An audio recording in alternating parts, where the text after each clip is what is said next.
कलयुग की शुरुआत कैसे हुई? आइए जानते हैं हम कि कलयुग की शुरुआत कैसे हुई। नमस्कार साथियों, मैं आ चुका हूँ फिर से नई कहानी के साथ। तो आइए चलिए जानते हैं ये कहानी।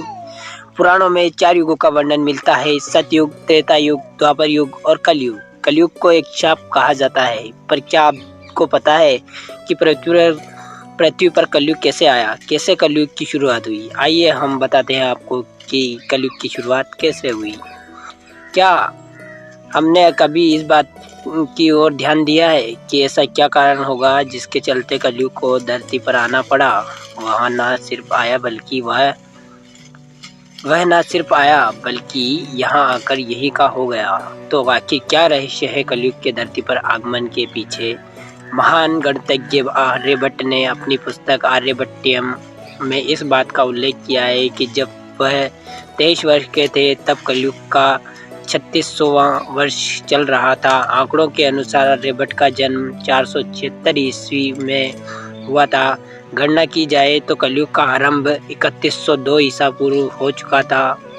युधिष्ठिर ने त्याग दिया था राजपाट। जब धर्मराज युधिष्ठिर अपना पूरा राजपाट परीक्षित को सौंपकर अन्य पांडवों और द्रौपदी समेत महाप्रयाण हेतु हिमालय की ओर निकल गए थे, उन दिनों स्वयं धर्म बेल का रूप लेकर गाय के रूप में बैठी पृथ्वी देवी से सरस्वती नदी के किनारे मिले।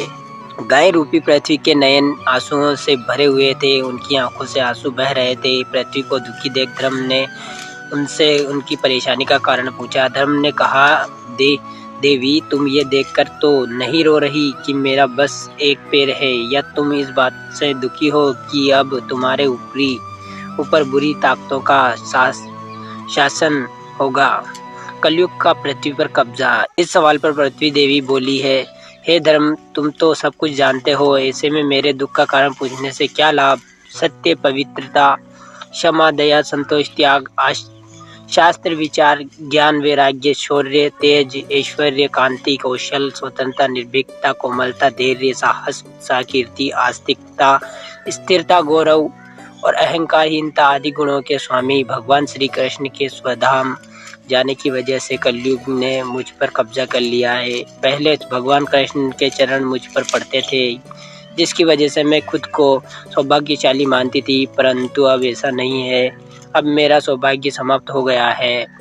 धर्म और पृथ्वी आपस में बात कर ही रहे थे कि इतने में असुर रूपी कलयुग वहां आ पहुंचा और बैल और गाय रूपी धर्म और पृथ्वी को मारने लगा। राजा परीक्षित वहां से गुजर रहे थे। जब उन्होंने यह दृश्य अपनी आंखों से देखा तो कलयुग पर बहुत क्रोधित हुए। अपने धनुष पर बाण रखते हुए राजा परीक्षित ने कलयुग से कहा, दुष्ट पापी, तू कौन है?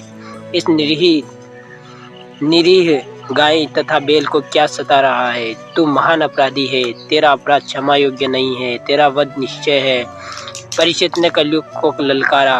राजा परीक्षित ने बैल के स्वरूप में धर्म और गाय के स्वरूप में पृथ्वी देवी को पहचान लिया। परीक्षित राजा ने उनसे कहा, हे वृषभ, आप धर्म के मर्म को भली भांति जानते हैं, इसलिए आप विषय में गलत ना कहते हुए अपने ऊपर अत्याचार करने वाले का नाम भी नहीं बता रहे हैं।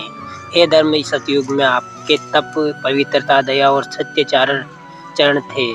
त्रेता में 3 चरण रह गए, द्वापर में 2 ही चरण रह गए। अब इस दुष्ट कलयुग के कारण आपका एक ही चरण रह गया है। पृथ्वी देवी भी इस बात से दुखी है। कलयुग ने की क्षमा याचना। इतना कहते ही राजा परीक्षित ने अपनी तलवार निकाली और कलयुग को मारने के लिए आगे बढ़े। राजा परीक्षित का क्रोध देखकर कलयुग कांपने लगा। कलयुग भयभीत होकर अपने राजसी वेश को उतारकर राजा परीक्षित के चरणों में गिर गया और क्षमा याचना करने लगा। राजा परीक्षित ने चरणों में आए हुए कलयुग को मारना उचित न समझा और उससे कहा, कलयुग, तू मेरे शरण में आ गया है, इसलिए मैं तुझे जीवन दान दे रहा हूँ, किंतु अधर्म, पाप, झूठ, चोरी, कपट, दरिद्रता आदि अनेक उपद्रवों का मूल कारण केवल तू ही है। तू अभी मेरे राज्य से निकल जा और फिर कभी लौट कर मत आना। परीक्षित की बात को सुनकर कलयुग ने कहा कि पूरी पृथ्वी पर आपका निवास है। पृथ्वी पर ऐसा कोई स्थान भी नहीं है जहाँ आपका राज्य न हो। ऐसे में मुझे रहने के लिए स्थान प्रदान करे। कलयुग को मिला स्वर्ण में स्थान। कलयुग के कहने पर राजा परीक्षित सोचने, समझने और विचार करने का लगा। कहा कि झूठ, धूत, मद्यपान, वस्त्र वस्त्रहीन, गमन और हिंसा, इन 4 स्थानों में असत्य, मद, काम और क्रोध का निवास होता है। तू इन 4 स्थानों पर रह सकता है। परंतु इस पर कलयुग बोला, हे राजन, ये 4 स्थान मेरे रहने के लिए अपर्याप्त है, अतः अन्य जगह भी प्रदान कीजिए मुझे। इस मांग पर राजा परीक्षित ने उसे स्वर्ण के रूप में 5वां स्थान प्रदान किया। स्वर्ण रूपी स्थान मिलते ही कलयुग ने राजा परीक्षित के सोने के मुकुट में वास कर लिया। कलयुग इन स्थानों के मिल जाने से प्रत्यक्ष तो वहां से चला गया, किंतु कुछ दूर जाने के बाद अदृश्य रूप में वापस आकर राजा परीक्षित के स्वर्ण मुकुट में निवास करने लगा। कलयुग में घटित होगा ये। मार्कंडेय पुराण में कलयुग के दौरान शासन जनता पर मनमाने ढंग से शासन करेंगे, मन चाहे ढंग से उनके ऊपर कर थोपेंगे। शासन अपने राज्य में आध्यात्मिक की जगह भय का प्रसार करेंगे। वह स्वयं एक बहुत बड़ा खतरा बन जाएंगे। बड़ी संख्या में पलायन शुरू हो जाएगा। लोग सस्ते खाद्य पदार्थ और सुविधाओं की तलाश में अपने घरों को छोड़कर जाने के लिए मजबूर होंगे। धर्म को नज़रअंदाज कर दिया जाएगा और लालच, सत्ता, पैसा सभी के मस्तिष्क में प्रबल रूप से विद्यमान रहेगा। लोग बिना किसी पश्चाताप के अपराधी बनकर लोगों की हत्या करेंगे। कलयुग कर देगा सभी धर्मों का नाश। संभोग जिंदगी की सबसे बड़ी जरूरत बन जाएगी।